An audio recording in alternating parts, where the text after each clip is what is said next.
si ton frère a péché contre toi, va et reprends-le seul à seul. S'il t'écoute, tu as gagné ton frère. Mais s'il ne t'écoute pas, prends avec toi une ou deux personnes, afin que toute affaire se règle sur la parole de 2 ou 3 témoins. S'il refuse de les écouter, dis-le à l'Église. Et s'il refuse aussi d'écouter l'Église, qu'il soit pour toi comme un non-juif et un collecteur des taxes. Amen, je vous le dis. Tout ce que vous lirez sur la terre sera lié dans le ciel, et tout ce que vous délierez sur la terre sera délié dans le ciel. Amen. Je vous dis encore que si 2 d'entre vous s'accordent sur la terre pour demander quoi que ce soit, cela leur sera donné par mon Père qui est dans les cieux. Car là où 2 ou 3 sont rassemblés pour mon nom, je suis au milieu d'eux. Alors donc, ce texte évoque la discipline de l'Église. Peut-être juste, avant d'entrer sur notre récit, encore une fois, regardez le texte qui précède, car il va l'éclairer, et le texte qui précède est intitulé dans ma Bible « La parabole du mouton égaré », et cette idée, cette comptabilité un peu curieuse de la part de Jésus, quand il dit que pour Jésus, un seul mouton qui s'est égaré, qui a été retrouvé, vaut mieux que 99 qui ne se sont pas égarés. C'est-à-dire celui qui est perdu est plus important que 99 qui ne sont pas perdus. Alors, voilà, et qu'il me semble qu'il faut avoir à l'esprit cette comptabilité particulière sur le traitement de celui qui est égaré pour lire notre récit, donc, qui commence par dire « Si ton frère a péché, va et reprends-le seul à seul. » Alors, première étape, donc, reprends-le seul à seul. Comment ça se pratique dans l'Église, Michel ? Alors d'abord, il y a quelque chose qui me chiffonne un petit peu dans le texte, c'est celui, si ton frère a péché contre toi. Oui. On considère souvent que ce contre toi, c'est un ajout, parce qu'effectivement, ça change tout.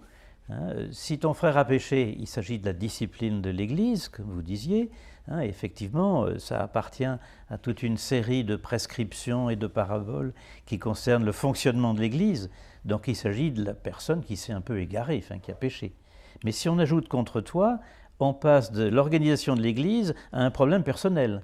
La question des conflits. Là, donc c'est tout autre chose. Une des choses qui sont ici, c'est un peu les conflits dans l'Église, en disant, voilà, quand il y a conflit entre plusieurs personnes dans l'Église, et ce sont des choses qui arrivent, nous le savons bien, et aujourd'hui encore. Oui, mais il me semble... Non, vous ne le voyez pas comme ça. Non, moi je ne vois pas les choses comme ça, non, je pense que... Ouais. Et d'ailleurs, le contexte pourrait nous l'indiquer, donc il y a la parabole de la brebis égarée d'un côté, alors, c'est l'égaré, c'est celui qui a péché, mais pas forcément contre moi, parce que si c'est contre moi, c'est un problème personnel. Mais c'est le problème du fonctionnement de l'Église et de la communauté ecclésiale. Et d'ailleurs, il me semble que ça prolonge finalement certaines prescriptions du Premier Testament, lévitique, n'aie pas de haine contre ton frère, mais n'hésite pas à le réprimander s'il agit mal. S'il agit mal, pas forcément s'il a quelque chose contre toi. D'accord. Alors, donc, première réponse, que ce soit contre toi ou contre l'Église ou contre une mauvaise action, reprends-le en tête-à-tête. Reprends-le en tête-à-tête, oui. Moi, chaque fois que j'entends ça, moi, je me souviens toujours de ce pasteur me disant, dans mon Église, ce verset est celui qui est le moins respecté, car en général, quand quelqu'un a quelque chose contre un autre dans l'Église, la chose qui va, c'est qu'il va en parler à une troisième personne en lui disant « je te le dis, mais ne le dis pas », enfin, pas trop de personnes à la fois, quoi, je dirais.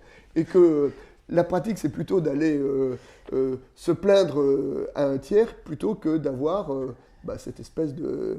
Oui, le courage du tête-à-tête, et c'est ce que parfois on appelle la correction fraternelle, enfin, au sens propre du mot, c'est-à-dire aider quelqu'un à retrouver la bonne direction. Oui, mais là, en disant voilà, que dans un premier temps, quelque part, quand il y a un conflit, peut-être la première chose, c'est d'oser en parler. D'oser en parler, les yeux dans les yeux, oui. D'oser en parler, et que de temps en temps, une bonne explication permet de résoudre une mauvaise compréhension des choses. Et, oui.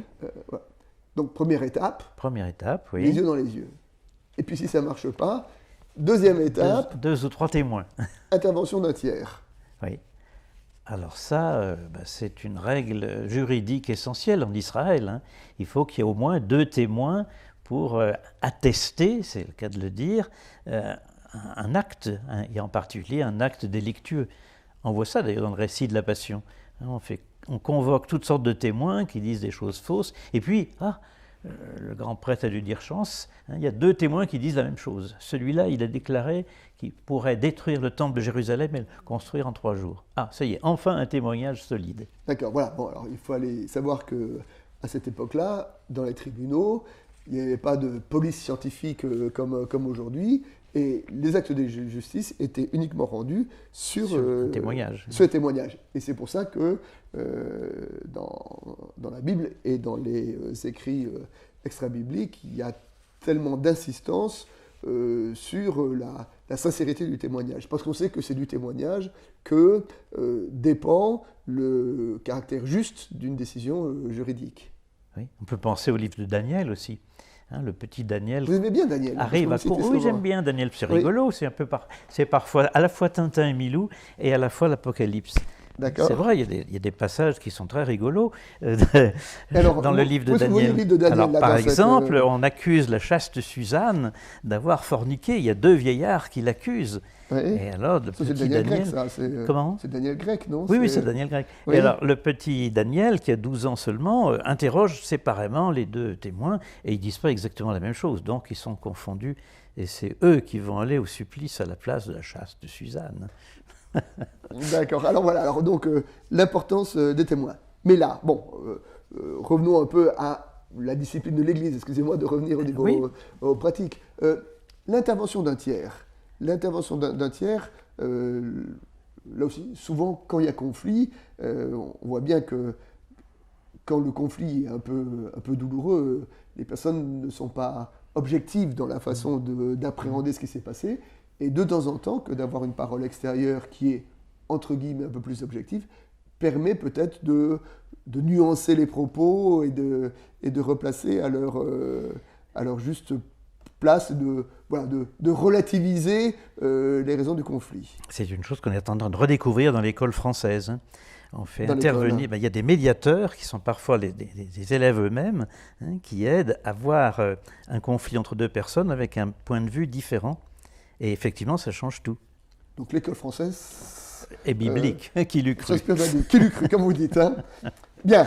Et puis alors, donc, on poursuit dans notre lecture, et puis parfois, on est obligé de reconnaître que malgré l'intervention d'un témoin, ça ne marche pas. Et là, le texte nous dit, s'il refuse d'écouter, dis-le à l'Église, et qu'il soit pour toi comme un non-juif, comme un païen et un collecteur des taxes.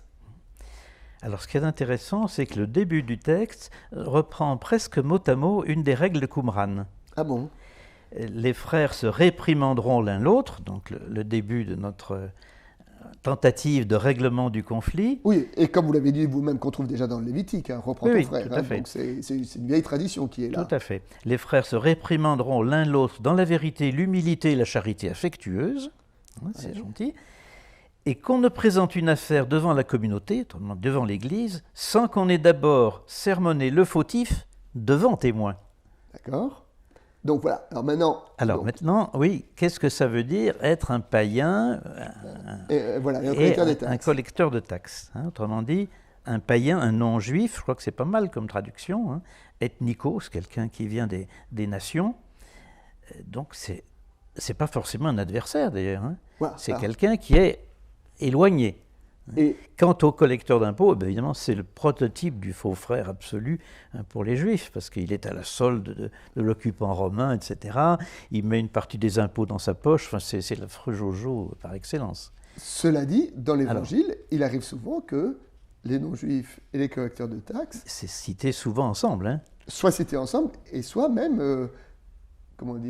les sujets, les objets d'une attention particulière de la part du Christ. Oui, le centurion romain, je n'ai jamais vu autant de fois en Israël, etc. Jésus appelle comme disciple Matthieu, il y a un collecteur des textes qui est disciple, exactement, qui est disciple. Et puis le publicain au temple alors que le pharisien, le arrive publicain, devant oui. Dieu dans sa prière avec toute sa justice, et le collecteur des taxes est caché derrière une colonne en disant « Je ne suis pas digne d'être devant toi », et que Jésus dit « Celui-là s'en sort bien », enfin, étant justifié devant Dieu, alors que celui qui se présente avec toute sa justice ne l'est pas. Ça montre bien que dans l'Évangile, celui qui n'est plus dans l'Église et qui est réduit au niveau de païen et collecteur des taxes, eh ben, peut-être de temps en temps, est-il plus juste devant Dieu que celui qui reste à l'intérieur. Donc là, il y a une espèce de retournement aussi, en disant, une Église a besoin d'une discipline, mais est-ce que parfois nous ne devons pas aussi convertir notre regard sur... Ou nous laisser convertir par le païen et le publicain. Et puis donc, après cette compréhension de l'Église, là, le verset 19, « Je vous le dis, si deux d'entre vous s'accordent sur la terre pour demander quoi que ce soit, cela leur sera donné par mon Père qui est dans les cieux. » C'est-à-dire qu'après cet appel à la gestion des conflits, à la réconciliation dans l'Église, il y a une promesse, lorsque deux ou trois demanderont quelque chose, cela leur sera accordé. Alors on peut se demander si c'est relié à ce qui précède ou non. Moi, j'aimerais bien, moi, que ce soit relié, parce que d'une certaine façon, ce que dit... Enfin, si c'était relié, nous pourrions l'entendre en disant, ben voilà, quand il y a un conflit, c'est deux ou trois qui sont d'accord pour se retrouver, de savoir comment dépasser ce conflit, ben, il y a une promesse de la part de Jésus. Oui, puis ça pourrait vouloir dire aussi plus concrètement qu'un conflit ne peut se régler que si on arrive à prier ensemble. La valeur de la prière pour essayer de dépasser les conflits. Mais oui. Et souvent, ben, je sais pas, on le rencontre souvent, ça, dans l'écuménisme au sens le plus large. Enfin, il m'est arrivé parfois... Quand on arrive à prier ensemble, c'est que déjà, c'est qu'on est d'accord sur l'essentiel. Il y a beaucoup de chemin qui est parcouru. Et oui. Ah, on est d'accord sur l'essentiel, c'est-à-dire que ce qui reste de différent est de l'ordre du secondaire, alors. Oui, c'est ça. Il m'est souvent arrivé de me faire traîner dans la boue pour les intégristes catholiques, alors je répondais invariablement, eh ben, écoutez, en recevant ma lettre, essayons de prier ensemble, chacun de notre côté. Si on y arrive, c'est qu'on est dans l'essentiel. Et que notre débat ou notre désaccord n'était pas quelque chose de fondamental. Donc voilà, et que le cœur de l'Église, c'est d'arriver à prier ensemble. Moi je crois, oui. Et ce serait peut-être intéressant de relier justement les deux textes, parce que sinon on se dit, mais qu'est-ce que vient faire tout d'un coup la prière d'intercession au milieu de ce discours sur la bonne entente à l'intérieur de l'Église. Alors, est-ce que ce serait cette façon de dire, ok, il y a des différends dans l'Église, on en amène un, on en amène deux, on le dit à l'Église, tout ça, ça se résout pas, mais quelque part, cela devient secondaire si on arrive à prier ensemble. C'est comme ça que je vois les choses, oui. Ça me plaît bien ce que votre façon de voir. Et alors, nous pouvons maintenant le relier à ce dernier verset qui est tellement important, car là où deux ou trois sont rassemblés pour mon nom, je suis au milieu d'eux, dit Jésus. Alors, dimanche dernier, on a parlé là sur et il y a 2 semaines sur la confession de foi de Pierre à Césarée de Philippe. Quand Jésus a dit « Tu es Pierre, sur cette pierre, je bâtirai mon église », et qui est, je dirais, on avait un peu discuté sur en quoi ce récit était fondateur de l'Église, et il me semble que nous avons ici un autre verset qui est aussi fondateur de l'Église, mais peut-être qui donne une vision un petit peu différente, en disant l'Église n'est plus là où il y a Pierre qui confesse la foi, mais l'Église est là où il y a 2 ou 3 qui sont réunis au nom du Christ. Eh oui, 2 ou 3. Souvent dans le Premier Testament, ça indique le petit reste d'Israël. Donc l'Église n'est pas forcément une institution planétaire, organisée, hiérarchisée, etc. Mais ça peut être un tout petit groupe.